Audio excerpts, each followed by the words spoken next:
Seringkali kebaikan Allah itu kita pandang dari sudutnya yang materi. Allah itu baik kalau kita punya harta yang banyak, tanah yang luas, pabrik yang di mana-mana. Sementara kalau cuma sekadar itu kebaikan Allah, terlalu sedikit orang yang mendapatkannya.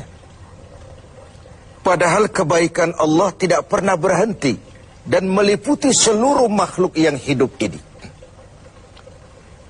Karena itu pada kesempatan jumpa sore ini, saya ingin mengajak kita melihat kebaikan-kebaikan Allah dalam bentuk yang lain. Bahwa kita diberikan harta yang banyak, itu kebaikan Allah. Diberikan tanah yang luas, itu juga kebaikan Allah. Diberikan perusahaan, pabrik di mana-mana, itu juga kebaikan Allah. Tapi tidak terbatas kepada itu. Ada kebaikan-kebaikan yang non-materi, yang malah justru itulah esensi kebaikan itu. Mari kita renungkan sebuah hadis di mana baginda Rasul bersabda, arba'atun man u'tiyahunna faqad u'tiya khairat dunya wal akhirah. Ada 4 hal. Siapa yang oleh Allah diberikan keempat hal ini, sungguh dia telah diberikan kebaikan dunia dan sekaligus kebaikan akhirat. Kebaikan dunia juga kebaikan akhirat. Ini berarti belum tentu yang baik di dunia menurut kita akan berbuntut baik juga di akhirat. Tapi orang yang diberikan 4 hal ini, dia sungguh diberikan kebaikan dunia dan juga kebaikan akhirat nanti. Apa 4 perkara ini? Yang pertama, qalban syakira. Orang yang oleh Allah diberikan hati yang pandai bersyukur. Ada ungkapan, my heart is my home. Hatiku adalah rumahku. Kalau luas hati, rumah yang kecil besar rasanya. Kalau sempit hati, rumah yang besar pun kecil jadinya. Kalau hati sempit, rumah pun kecil, kiamat namanya. Orang yang hatinya pandai bersyukur, bisa mensyukuri nikmat. Dan dengan dia bersyukur, semakin bertambah nikmat itu kepadanya. Banyak orang kaya harta, tapi miskin hati. Ini gejala zaman kita sekarang. Di tengah gemerlapnya harta, dia tidak tahu mau diapakan harta yang banyak itu. Orang-orang sufi menjelaskan bahwa kaya itu ada 2 macam. Ada kaya majazi dan kaya hakiki. Yang disebut kaya majazi, kaya artifisial. Lahirnya dibaluti harta, tapi hatinya miskin. Hidupnya sudah serba ada, tapi dia masih merasa kurang. Rumahnya sudah titik air liur orang melihatnya, tapi dia masih merasa belum apa-apa. Mobilnya berdecak orang kagum melihatnya, tapi dia rasakan itu pun masih belum. Maka dia selalu miskin. Dalam sebaya cukup dia masih merasa kurang, maka hidupnya pun selalu kekurangan.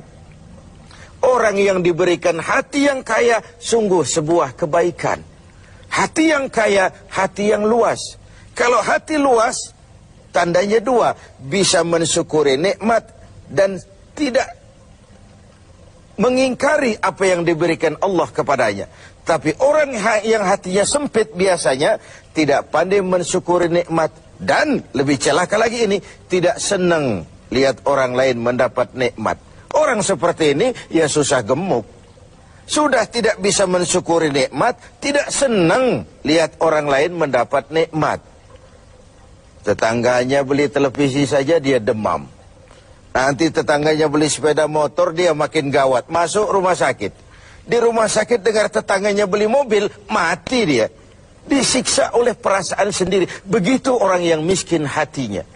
Orang yang diberikan hati yang pandai bersyukur, sudah diberikan kebahagiaan dunia dan kebaikan akhirat. Ini yang pertama. Yang kedua, walisanan zakira. Orang yang diberikan lidah yang pandai berzikir, menyebut nama Allah dalam artian yang seluas-luasnya. Tasbih ya zikir, tahmid ya zikir, tahlil ya zikir. Tapi ada fenomena lain. Melihat apapun yang mengagumkan, dia kembali kepada Sang Maha Pencipta. Itu pun zikir. Melihat semesta jagat raya, melihat bintang gemintang bertaburan di angkasa, melihat lautan luas terhampar biru membentang, melihat gunung tinggi menjulang ke angkasa, semuanya mengingatkan dia kepada Allah. Itu pun zikir. Diberikan lidah yang pandai berzikir, mengingat Allah dalam segala keadaan. Dan bukankah Islam mengajarkan seperti itu? Dari hal-hal yang paling kecil, memulai pekerjaan, bismillah. Melihat sesuatu yang hebat, Masya Allah. Melihat sesuatu yang luar biasa, Subhanallah. Terkejut, Astaghfirullah. Berjanji, Insya Allah. Semua dikaitkan dengan Allah. Inilah zikir itu. Hidup yang larut dalam alur ketuhanan. Yang ketiga, wabadanan alal bala'i sabir. Beruntung orang, diberikan kebaikan orang, kalau dia dikaruniai badan yang tegar menghadapi bencana, tegar menghadapi cobaan, kuat menghadapi tantangan. Tantangan itu penting. So, kalau tidak ada tantangan, kita akan tidur. Cobaan juga kita perlukan. Tapi kalau kita tidak sanggup menahannya, larut oleh cobaan itu, kita akan kalah karenanya. Orang yang baik, diberikan kebaikan dunia akhirat, punya badan yang tegar menghadapi cobaan. Apa cobaan Allah? Dua macam. Satu ayat menjelaskan, وَنَبْلُوكُمْ بِالْخَيْرِ وَالشَّرِّ. Kami akan coba, kami akan uji kamu dengan yang baik dan dengan yang tidak baik. Dengan yang enak dan dengan yang tidak enak. Dengan yang menyenangkan dan dengan yang tidak menyenangkan. Bukan cuma sakit cobaan itu, sehat pun ujian. Bukan cuma miskin ujian, kaya pun cobaan. Bukan cuma tidak punya jabatan cobaan, naik pangkat pun ujian. Kita ni yang namanya ujian kan yang tidak enak saja.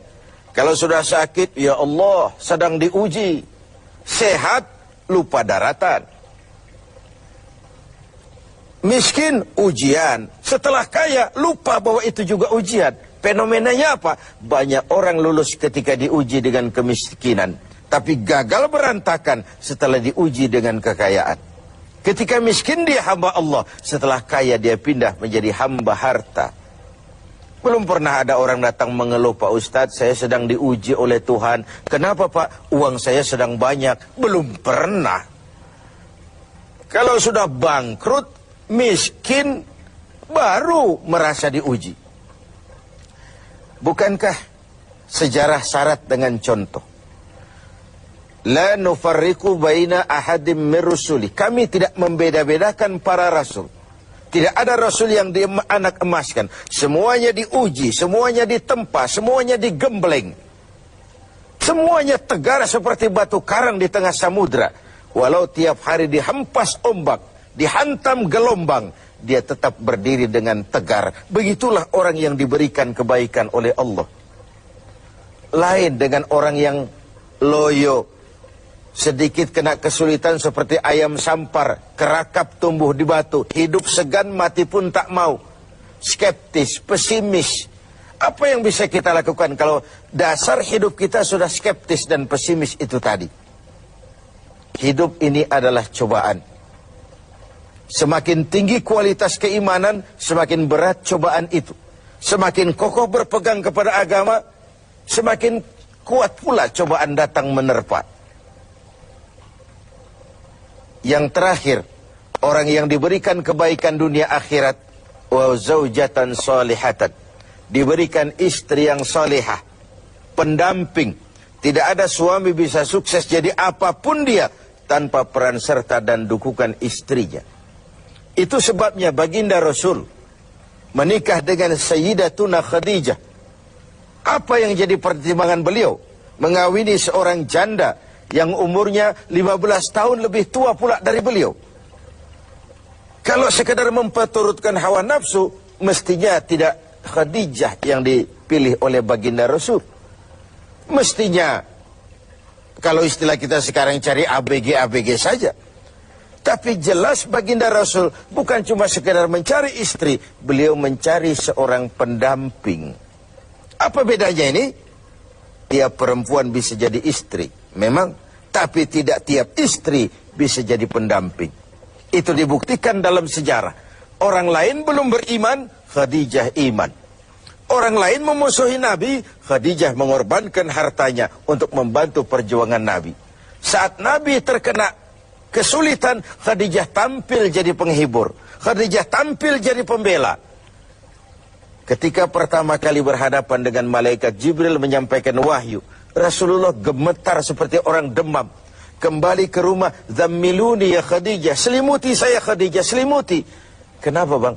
Barusan turun Jibril, dia katakan begini, saya khawatir Khadijah. Khadijah mengerti suaminya mengalami semacam frozen, emotional attitude. Sebagai istri yang bijak, pendamping yang baik, beliau tampil, "Kalla ma yukhzikallahu abada." Jangan khawatir bang, Allah tidak akan menyusahkan abang untuk selamanya. Tenanglah ini. Rumah tangga adalah awal kesuksesan kita di tempat lain. Karena itu, kalau diberikan istri yang solehah, itu sudah kebaikan dunia dan kebaikan akhirat. Seorang pejabat yang jujur, polos, lugu, sederhana, bisa jadi koruptor ulung kalau dikipas-kipasi oleh istrinya. Suami-suami yang berstatus DKI, di bawah kekuasaan istri, tidak lagi sebagai pendamping, tapi sudah menjadi